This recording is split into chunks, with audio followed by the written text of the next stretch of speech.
Hello, welcome back to The Remedy, brought to you by CASA Health and Wellness. Today we are joined by Greg Dalton, who's the Program Director of CASA. Thanks for joining us today, Greg. Yep, thanks for having me here.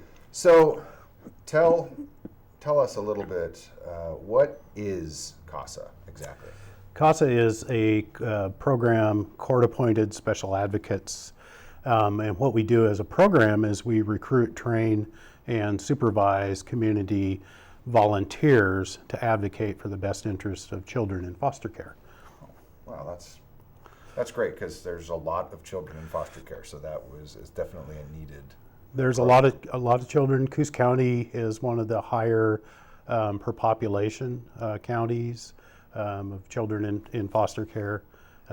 Right now, we have between 260 to 300 kids at any one point in foster care in Coos. Yeah. That's significant. Yeah. So that you could say the need in our community for a CASA program is pretty significant. Pretty significant. Right now we have 45 volunteers serving about 130 kids. So you can see if we have 260, we're only serving about half. That's why we're constantly recruiting, doing outreach efforts to find community members who have the time and willingness to step up and be trained. So if someone wanted to volunteer to be a CASA, what would the time commitment for that be? Time commitment is 5 to 10 hours a month. And what that looks like is visiting the child at least once a month. We don't ask to visit too much more because foster parents are busy. And go into the foster home, talk to the child, talk to the foster parents. Outside of those visits, it's going to court usually 3 or 4 times a year, family decision meetings, talking to teachers, talking to doctors, anybody involved with the child so you can gather that information. And then report to the judge of how the situation's going for the child and any special needs. So I would imagine there's some training involved in that. Some training, yes. We do a 30-hour training. It's once a week for 10 weeks, and we do them in the evenings, so 3 hours at a time.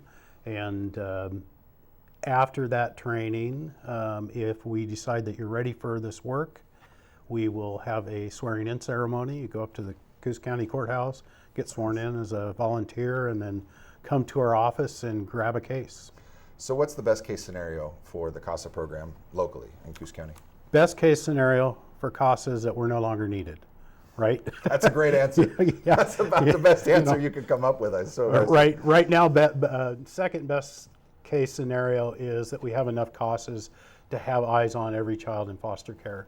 So we know what's going on. We have some great foster parents, great family members stepping up to take care of their kids, but it really helps to have that advocate to help connect with the system and be a voice for that child. Absolutely. Yeah. So how do people get in contact with CASA if they are interested in volunteering? We have on our website at www.orca.us/CASA. Right there it's got all our contact information. We have an application that you can fill out. It comes right into our database. Our phone numbers, email, everything there. Call us and we can have a conversation whether this is right for you. Them. Yeah, sure. Well, that's great, and they can donate it through calling or the website as well. Right. One of the other needs is funding. Okay. CASA right now we get about 20% of our funding from the state of Oregon. The rest is grants and donations. So okay. Yeah. So if you are interested in helping Greg and his team, if you want to become a court-appointed special advocate and really help with the foster system that we have in our community, get a hold of Greg. His information is going to be on the screen. If you want to donate, you can do the same thing. So for The Remedy and CASA Health and Wellness, thanks for joining us. Have yourself a good day. Thank you.